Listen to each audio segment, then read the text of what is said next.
नमस्कार, स्वागत है आपका एबीपी गंगा में। मैं हूं अवधेश। दोपहर के 3 बज गए हैं। वक्त है उत्तर मांगे प्रदेश का, और उत्तर मांगे प्रदेश में हम बात करेंगे पूर्वांचल के विकास पर। पूर्वांचल एक्सप्रेस वे प्रदेश की जनता को मिलने के लिए तैयार है। कल पीएम मोदी यूपी की जनता को पूर्वांचल एक्सप्रेस वे की सौगात देंगे, और ये प्रदेश का अब तक का सबसे लंबा एक्सप्रेस वे है। साथ ही इसकी मजबूती ऐसी है कि इस एक्सप्रेस वे पर इमरजेंसी में वायुसेना के विमानों की लैंडिंग हो सकती है। हालांकि सपा इस एक्सप्रेस वे पर अपना दावा ठोक रही है। ऐसे में सवाल खड़ा हो रहा है कि पूर्वांचल के विकास का ये एक्सप्रेस वे सियासत का हाईवे क्यों बन गया है। इस मुद्दे पर हम खास मेहमानों से चर्चा करेंगे, लेकिन उससे पहले आपको शैलेश अरोड़ा की वो रिपोर्ट दिखाते हैं जिन्होंने पूर्वांचल एक्सप्रेस वे को परखने की कोशिश की है। चल रहे हैं उत्तर प्रदेश के अब तक के सबसे लंबे एक्सप्रेसवे की यात्रा पर। पूर्वांचल एक्सप्रेसवे जो 341 किलोमीटर लंबा है, और अगर बात करें तो उत्तर प्रदेश में अब तक जितने एक्सप्रेसवे तैयार हुए हैं उनमें सबसे लंबा है ये एक्सप्रेसवे। तो देखिए, इस समय हम मौजूद हैं लखनऊ के चांद सराय गांव में, यानी वो जगह जहां से इस एक्सप्रेसवे की शुरुआत होती है। 341 किलोमीटर लंबा ये एक्सप्रेसवे लगभग 22,500 करोड़ की लागत से तैयार हुआ है, और अब इसकी सौगात देश के प्रधानमंत्री नरेंद्र मोदी प्रदेश की जनता को देने वाले हैं। इसका उद्घाटन होगा 16 तारीख को, और उसके बाद से इस एक्सप्रेसवे पर लोग यात्रा कर सकेंगे। अगर बात करें इस एक्सप्रेसवे की खासियत की, तो दावा है सरकार का कि इससे उत्तर प्रदेश के विकास को पंख लगेंगे। जो यात्रा का समय था वो कई घंटे कम हो जाएगा। 9 जिलों से ये एक्सप्रेसवे जुड़ा हुआ है, और आज हम आपको इस एक्सप्रेसवे की यात्रा के दौरान बताएंगे यहाँ की खासियतें, बताएंगे कि किस तरह से इस एक्सप्रेसवे को तैयार किया गया है, और इसकी मेकिंग की जो पूरी कहानी है वो भी आपके सामने लाएंगे। पूर्वांचल एक्सप्रेसवे की यात्रा शुरू हो चुकी है, और अब हम आपको इस एक्सप्रेसवे की एक एक चीज़ के बारे में बारीकी से बताएंगे। और हमारे कैमरा सहयोगी मेहंदी भी इस समय हमारे साथ है, और आप देख सकते हैं कि किस तरह से हम एक्सप्रेसवे पर चल रहे हैं। और अगर बात करें इस एक्सप्रेसवे की खासियत को लेकर, तो सबसे पहले आप देख सकते हैं जो यहाँ की सड़क है, ये चमचमाती सड़क, स्मूथ इतनी कि ऐसा लगेगा जैसे आप सड़क पर नहीं चल रहे बल्कि हवा में उड़ रहे हैं। अगर बात करें इस एक्सप्रेसवे की खासियत के बारे में, तो देखिए 6 लेन का ये एक्सप्रेसवे है। जुलाई 2018 में पीएम मोदी ने इसका शिलान्यास किया था, और अब ये एक्सप्रेसवे प्रदेश की जनता के लिए तैयार है।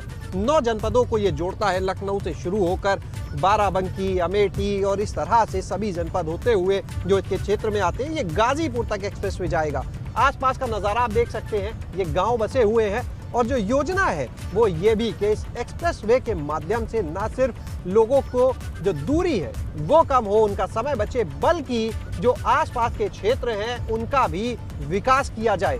तो आप देखिए कि किस तरह से इस समय यहाँ की तस्वीरें हम आपको दिखा रहे हैं लगातार, कि किस तरह से ये जो एक्सप्रेसवे है और गाड़ी की रफ्तार जो है वो लगातार हमारी बढ़ रही है, लेकिन पता नहीं चल रहा यहाँ पर इतनी स्मूथ है कि एहसास नहीं होता कि कितनी रफ्तार में चल रहे हैं। लेकिन बिल्कुल आप एक्सप्रेसवे पर जब चढ़े तो इस बात का ध्यान रखिए कि स्पीड पर ध्यान रखना ज़रूरी है अपनी सुरक्षा के लिए। बहरहाल आप देख सकते हैं इस एक्सप्रेसवे को दूर तक जहां नज़र जाती है बिल्कुल स्मूथ ये सड़क है।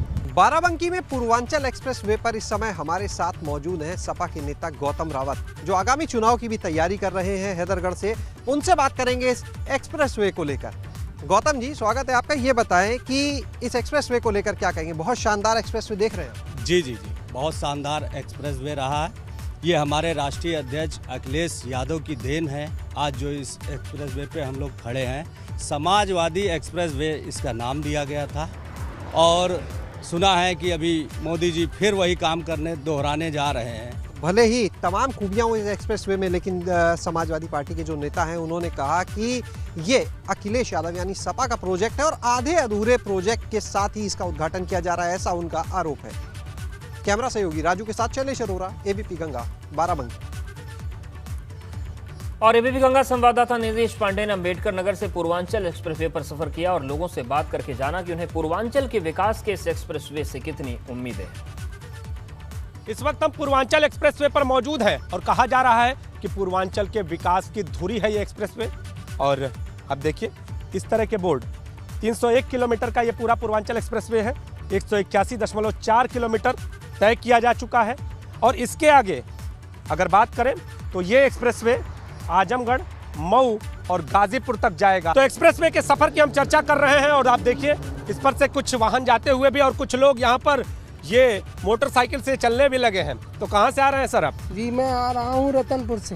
रतनपुर से आ रहे हैं? जी जी जी। तो पहले किधर से जाते थे? पहले मैं आ रहे हैं? मैं मालीपुर और कुंदा भैरपुर होके मालीपुर रोड पे जाता था और मैं इधर जा रहा हूँ खड़ौरा। जी। तो क्या है ये जो एक्सप्रेसवे है, इसे किस तरह से लेते हैं? नहीं ये अच्छा दिख रहा है और अच्छा प्रोग्रेस है इस पे और गाड़ियाँ बहुत अच्छी चल रही हैं। गाड़ियाँ अच्छी चल रही हैं? जी सर जी। मतलब इसको अच्छा मानते हैं? जी क्यों नहीं, अच्छा मानते हैं, अच्छा जरूरत है ये? क्यों नहीं, सबसे अच्छी ज़रूरत है, हमें इससे हमको बेनिफिट है, प्रोग्रेस है और जल्दी भी हो रहा है, टाइम का लॉस नहीं होता, बच भी रहे हैं। तो समय बच रहा है इनका और ये तारीफ करते नजर आ रहे हैं। आगे का सफर कैसा है ये हम आपको अपने इस वाहन से दिखाएंगे। अंबेडकर नगर से हम आगे बढ़ रहे हैं और आप देखिए ये जो सफर है शायद आपको इस पूरी सड़क पर कहीं जर्क नहीं मिलेगा। तो अंबेडकर नगर से आगे की ओर हम बढ़ चुके हैं और आप देखिए ये पूर्वांचल एक्सप्रेसवे किस तरह से यहाँ की विकास की धुरी बना हुआ है। और लखनऊ में सपा अध्यक्ष अखिलेश यादव ने पूर्वांचल एक्सप्रेसवे को लेकर एक बार फिर भाजपा सरकार पर निशाना साधा। अखिलेश यादव ने एक बार फिर पूर्वांचल एक्सप्रेसवे को समाजवादी सरकार का प्रोजेक्ट बताया और कहा कि प्रदेश सरकार के पास अपने कामों का उद्घाटन करने के लिए कोई काम ही नहीं है, सिर्फ उनकी सरकार में घोषित योजनाओं का उद्घाटन किया जा रहा है। इतना ही नहीं, अखिलेश यादव ने कहा कि गाजीपुर के डीएम से उन्होंने उद्घाटन के मौके पर मौजूद रहने के लिए परमिशन मांगी, लेकिन परमिशन नहीं मिली। मैं ये सोच रहा था कि आपके सामने जाऊंगा तो कम से कम एक खुशी की बात आपके बीच में रख पाऊंगा। हमारी पार्टी के गाजीपुर के सभी वरिष्ठ नेता जिलाधिकारी जी से मिलने गए हैं और अभी तक वहाँ के प्रशासन ने हमें परमिशन नहीं दी है। मुझे लगता था कि शायद परमिशन दे देंगे कि हम भी समाजवादी सरकार में बने हुए एक्सप्रेस वे पर चल सके, लेकिन उद्घाटन के बहाने किसी को चलने की अनुमति नहीं दी गई है। और सुनने में आ रहा है कि जो भी एंट्री हैं वहां सब पर बोल्डर रख दिए गए हैं, सब रास्ते रोक दिए गए हैं। सुल्तानपुर में समाजवादी पार्टी के नेताओं के घर पर अभी से ही पुलिस घूमने लगी है। कुछ लोगों को घर में कैद करने का काम होने लगा है। जो लोग रास्ते से बोल्डर लगाते हैं, बोल्डर लगा देते हैं, सोचो वो रास्ते क्या बनाएंगे। आधा अधूरा, क्योंकि चुनाव में जाना है, अपने नाम पर काम दिखाई देना है। और हमें तो खुशी है इस बात की कि देश के प्रधानमंत्री जी कहीं ऐसी सड़क उद्घाटन नहीं कर पाए जैसी उद्घाटन समाजवादियों ने बना करके दी, उसका उद्घाटन करने जा रहे हैं। और जिस कंपनियों से काम छीना इन्होंने, हम उन कंपनियों के पक्षधर नहीं हैं, लेकिन भगवान श्री राम का मंदिर बना रही है वो कंपनी। सरदार पटेल जी लोह पुरुष, उनकी प्रतिमा को बनाया उस कंपनी ने। देश के सबसे मजबूत काम वो कंपनियां काम कर रही हैं। वही सड़क बनाती एक्सप्रेसवे, तो आगरा लखनऊ से अच्छा एक्सप्रेसवे समाजवादी पूर्वांचल एक्सप्रेसवे होता जो पूर्वांचल के लोगों को मिलता। लेकिन पता नहीं कौन सी क्वालिटी हमारे बाबा मुख्यमंत्री लाने का काम किए। शायद प्रधानमंत्री जी पूछेंगे हमारे मुख्यमंत्री जी से कि जो बेहतरीन कंपनियां थीं, जो काम करने जा रही थी, बेहतरीन सड़क बनती, आगरा लखनऊ से अच्छी सड़क बनती, जिसको इंडियन रोड कांग्रेस के मापदंड से बनाई जाती, केवल सस्ती बनाने के चक्कर में डिवाइडर कम कर दिया, मीडियन कम कर दिया और आधे अधूरे का उद्घाटन करने जा रहे हैं, वो भी समाजवादियों का काम जो जनता को समर्पित हो रहा है। तो सियासत शुरू हो गई है और समाजवादी पार्टी मुखर हमारे साथ नीतीश पांडे जुड़ गए हैं वाराणसी से और विवेक साइलस जी हैं प्रवक्ता सपा। विवेक जी, सबसे पहले आपके पास ही आ रहे हैं, ये इतनी ज्यादा जो राजनीति हो रही, इतनी जो बयानबाजी हो रही, क्यों हो रही है? क्या आप लोग खुश नहीं हैं पूर्वांचल एक्सप्रेसवे के लोकार्पण के मौके के आने पर? इतना ज्यादा बयानबाजी क्यों है? देखिए, सबसे पहले जो आपके संवाददाता खड़े हैं पांडे जी, वो बनारस में है और बनारस से मुझे एक चीज याद आ गई। जब समाजवादी पूर्वांचल एक्सप्रेसवे की हमने घोषणा की थी तो उसमें हमने बनारस को भी रखा था कि ये पूर्वांचल एक्सप्रेसवे जो है वो बनारस को भी टच करेगा, बनारस के लोगों को भी फायदा होगा। क्योंकि पांडे जी दिख गए, मुझे याद आ गया कि बनारस को क्यों काट दिया गया, ये अभी तक सवाल है। देखिए, जहां तक एक्सप्रेसवे की बात है तो एक्सप्रेसवे का डीपीआर हमने तैयार किया, एक्विजिशन हमने किया, आरएफपी आरएफक्यू हमने किया कंपनियों के साथ। हाँ, L1 का टेंडर नहीं कर पाए थे क्योंकि उस समय आचार संहिता घोषित हो गई। ये देखिए, पूरा पूर्वांचल जानता है और सब लोग जानते हैं कि ये पहले समाजवादी एक्सप्रेसवे हुआ करता था। भारतीय जनता पार्टी की वही पुराना स्टाइल, पुराना काम करने का तरीका, घोषित प्रोजेक्ट्स को बना के अपना बताना, ये तो भारतीय जनता पार्टी की परंपरा रही है। अपना काम बताने में कुछ नहीं है, ये सब जानते हैं कि समाजवादी पार्टी का ही ये प्रोजेक्ट था। अगर इतना ही ज्यादा काम कर रहा होता भारतीय जनता पार्टी ने उत्तर प्रदेश में, तो 4.5 साल के विज्ञापन जो अरबों रुपए का देते हैं ना, उसमें कलकत्ता का फ्लाईओवर दिखाना पड़ता और ना ही अमेरिका की फैक्ट्री लगानी पड़ती है। अगर इन्होंने अपना कुछ काम किया होता तो दिखा देते हमने ये किया, ये किया, ये किया। आज तक उत्तर प्रदेश के अंदर कोई भी बड़ा सब्सटैंशियल इंडस्ट्री या कोई भी बड़ी सब्सटैंशियल काम भारतीय जनता पार्टी ने नहीं कर पाया जिससे उत्तर प्रदेश की जनता को गर्व हो, उनको लगे कि वाकई उत्तर प्रदेश का कल्याण हुआ है। ये प्रोजेक्ट जो आ रहा है, ठीक है, प्रधानमंत्री जी आ रहे हैं, उद्घाटन करें, लेकिन जनता तो जानती है ये प्रोजेक्ट किसका है। ये हमारे राष्ट्रीय अध्यक्ष माननीय अखिलेश यादव जी का सपना था। अच्छा, मतलब आप लोगों को दिक्कत इस बात की है कि आपका टेंडर, आपका आइडिया, आपका इंप्लीमेंट हुआ तो आप लोगों को श्रेय नहीं दिया जा रहा है? नहीं, देखिए, यहाँ श्रेय की बात नहीं है। जनता के लिए अगर रोड बनी है तो हम इस बात कोई दिक्कत नहीं है। अल्टीमेटली ये जनता के पैसे से बना है। भारतीय जनता पार्टी ने ना अपना पैसा लगाया, ना ही समाजवादी पार्टी अगर सरकार में होती तो अपना पैसा लगाती। ये लेकिन जो सोच थी, जो इस एक्सप्रेसवे को, चाहे आगरा लखनऊ का आप देख लें, चाहे आप ये पूर्वांचल एक्सप्रेस वे देख लें, ये जनता के लिए बनाया जा रहा था। लेकिन जिस तरह से बीजेपी इसको पब्लिसाइज कर रही है और श्रेय लेने की कोशिश कर रही है, इससे दिक्कत। लोगों को ये जानना जरूरी है कि ये प्रोजेक्ट, ये विजन, ये सपना हमारे राष्ट्रीय अध्यक्ष माननीय अखिलेश यादव जी का। ठीक है, चलिए, आप विजन की बात कर रहे हैं, श्रेय की बात करें, उस पर भी आएंगे। लेकिन नीतीश, जो बात विवेक साइलस जी कह रहे हैं, उनका कहना है कि हमारा जब आइडिया आया था उसमें बनारस भी था, अब बनारस क्यों हट गया, ये इनका सवाल है। लेकिन आपने इस पूरे एक्सप्रेसवे का एक बड़े हिस्से में दौरा किया, आप उस पर चले। अगर हम निर्माण की बात करें, स्पीड की बात करें, लोगों की संतुष्टि की बात करें, तो किस तरीके का आप वहां पर मुआयना कर पाए और लोग क्या कह रहे हैं? अवधेश जी, सबसे बड़ी बात तो मैं ये बता दूं कि पूर्वांचल के जो 3 जिले हैं जिनको ये एक्सप्रेसवे जोड़ रहा है, उस पूरे जिले की ज़रूरत है ये एक्सप्रेसवे।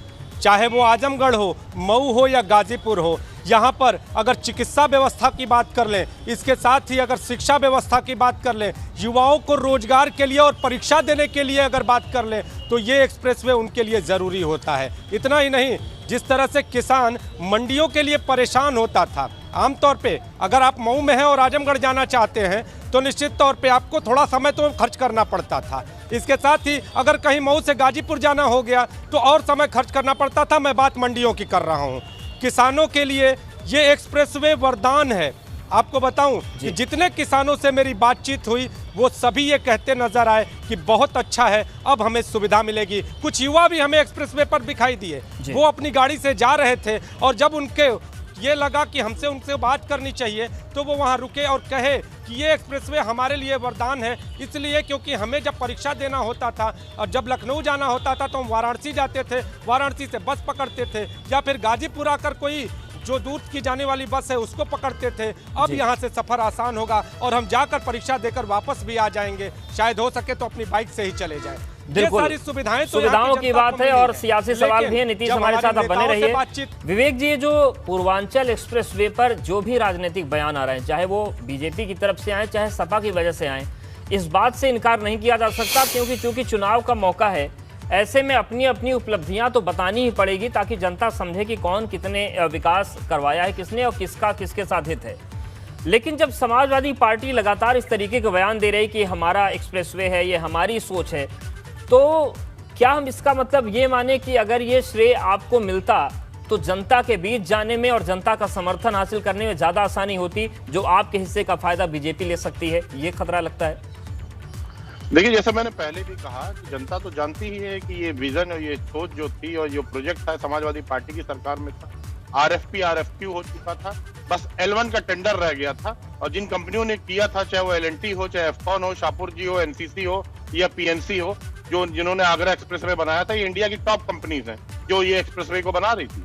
आज इस एक्सप्रेसवे को अगर आप देखिए, जो कि पहले समाजवादी पार्टी एक्सप्रेसवे था, आज इसमें रोड साइड एमिनिटीज नहीं है, सर्विस लेन्स नहीं है, हम इसमें किसानों की मंडी लेकर आ रहे थे वो नहीं है, मोटेल्स जो लोगों के खाने पीने के लिए फूड प्लाजा होता है वो है, रेस्टोरेंट्स है, पेट्रोल पंप्स हैं, कहाँ आपको दिख रहा है? कुछ दिख रहा है तो आप बता दीजिए। आपके कैमरामैन तो लगातार इस एक्सप्रेसवे पे चल रहे हैं और लगातार तारीफ कर रहे हैं। जितनी एनिमिटीज मैंने बताई हैं, सर्विस लेन से लेके सब कुछ, अगर एक भी चीज दिखा दीजिए तो मैं मान जाऊंगा। ठीक है, मैं पूछ लेता हूं नीतीश, जो बात विवेक साइलस जी कह रहे हैं कि जो एमिनिटीज समाजवादी पार्टी देना चाहती थी वो सारी चीजें नहीं है, क्या वाकई ये स्थिति है कि तमाम चीजें जो हो सकती थी, जो विवेक जी की सरकार करना चाह रही थी, वो नहीं है?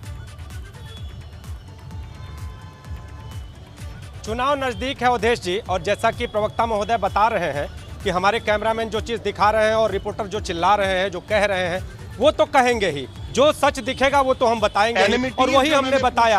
अगर स्मूथ सफर था, अगर जो सफर था वो स्मूथ था, अगर जर्किंग नहीं थी तो वो हम बताएंगे, वो आपको खराब लगे या ठीक लगे। अगर हमें जर्किंग नहीं मिलेगी तो वो बताएंगे। आपने बात की मंडियों की, तो सड़क किनारे मंडियां भविष्य में भी लगाई जा सकती हैं। अभी जरूरत थी सड़क की, क्योंकि चुनाव से पहले विकास का मुद्दा भी बड़ा है और युवाओं की और इसके साथ किसानों की जरूरत भी बड़ी है, और जरूरत अब देर करने योग्य नहीं है। और अगर आप उसे जरूरत नहीं समझते हैं तो शायद ये दुख की बात है। और यही पत्रकार जब जाएगा तो सड़क दिखाएगा, और उन एरियाज में जाने के लिए अगर आजमगढ़ का किसान मऊ जाना चाहेगा, मऊ की मंडी में अपनी सब्जी और अपने अनाज को बेचना चाहेगा, तो वो आसानी से जाएगा कि नहीं, ये आप बता दीजिए। अगर मऊ का किसान गाजीपुर की मंडी में जाना चाहेगा, मऊ के आगे जाना चाहेगा, तो क्या वो जा नहीं सकता? क्या उसकी जो मंडियां सड़क किनारे मिलेगी तभी जरूरत पूरी होगी? क्या ये मंडियां बाद में नहीं लगाई जा सकती हैं? आपको सवाल बनाना है साहब, आप सवाल बनाइए। आपको राजनीति करना है, आप करिए। सिस्टम समझिए, कोई बात नहीं। ठीक है, विवेक साइलस जी, बोलिए। देखिए, किसान कहाँ जाएगा मंडी बेचने? मऊ से आजमगढ़ आएगा, या आजमगढ़ से गाजीपुर जाएगा, या लखनऊ से भोपाल जाएगा? ये तो किसान के ऊपर है, वो कहीं बेचना चाहिए, क्योंकि भारतीय जनता पार्टी ने वो सिस्टम बना दिया हिंदुस्तान के अंदर कि आज किसान लगातार आंदोलन में है और 650 किसान शहीद हो गए। मेरा ये सवाल था बस कि जो रोड साइड एनिमिटीज, मैं मान रहा हूं आपकी नीतीश जी बात, आप बनारस में खड़े हैं, जबकि हम बनारस को भी एक्सप्रेसवे से जोड़ रहे थे, लेकिन भारतीय जनता पार्टी की सरकार ने आपके बनारस को काट दिया, उसको खत्म कर दिया। लेकिन फिर भी जो एनिमिटीज मैं बोल रहा हूं, मैं मान रहा हूं कि सड़क बहुत अच्छी बनी होगी, जबकि ये मामला सही है कि इंडियन रोड कांग्रेस के मानकों पे ये सड़क नहीं बनी है। आप रोड साइड एनिमिटीज की जो मैंने बात की है, चाहे वो मंडियों की बात हो, मोटेल्स की बात हो, रेस्टोरेंट्स की बात हो, फूड प्लाजास की बात हो, या फिर आपके पास ये पेट्रोल पंप्स की बात हो, सर्विस लेन की बात हो, मैंने इस पे सवाल उठाया था। आपके ऊपर मैंने सवाल नहीं उठाया था। आप मुझे बता दीजिए, क्या पूरे एक्सप्रेसवे पे चले हैं, इनमें से जो बात कही है मैंने, उसमें से क्या एक बात फुलफिल हुई है? और ये जहाज जो आप तो दिखा रहे हैं, ये जहाज तो समाजवादियों ने बहुत पहले उतार दिया था। क्या MiG-21 इस पे तो हम सबको खुश होना चाहिए। और सुनिए विवेक साइलस जी, भारत के हाईवेज पे लगभग 450 ऐसी जगहें बनाई जा रही हैं कि वहां पर कॉमर्शियल और फाइटर प्लेन उतारे जा सकते हैं, नॉर्थ ईस्ट से लेकर कश्मीर तक, कन्याकुमारी तक, सब तक।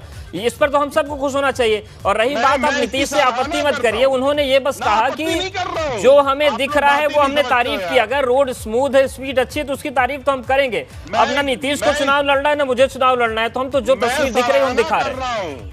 अगर 450 जगह फाइटर जेट उतर सकते हैं, देश के इमरजेंसी में काम आ सकते हैं, तो मैं इसकी सराहना कर रहा हूं। बिल्कुल, हम सबको करनी चाहिए। और रही बात जी आपकी जो आपत्तियां हैं, उस पर भी अगर ये तमाम चीजें बिल्कुल नीतीश आप बात पूरी कर लीजिए।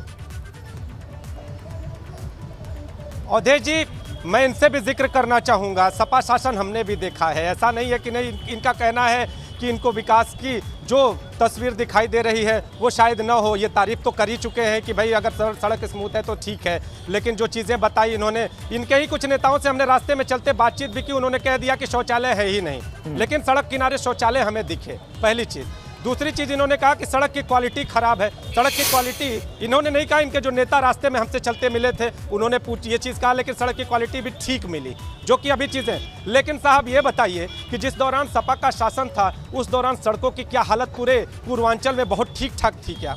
और जहाँ तक जो जगह मैं बता रहा हूँ गाजीपुर में, जो जगह जहां पर ये एक्सप्रेसवे उतर रहा है वहां तक क्या सड़क बिल्कुल की हालत विकास उसी पर की तरह बहस थी? होनी चाहिए, वहाँ चर्चा सड़क क्या लंबी हो टूटी सकती हुई है, लेकिन नहीं थी? वक्त नहीं आम है। जनता तो को नीतीश साहब का परेशानियां नहीं शुक्रिया। होती थी। युवा क्या विवेक जब साइलस जी, इलेक्शन तक आपका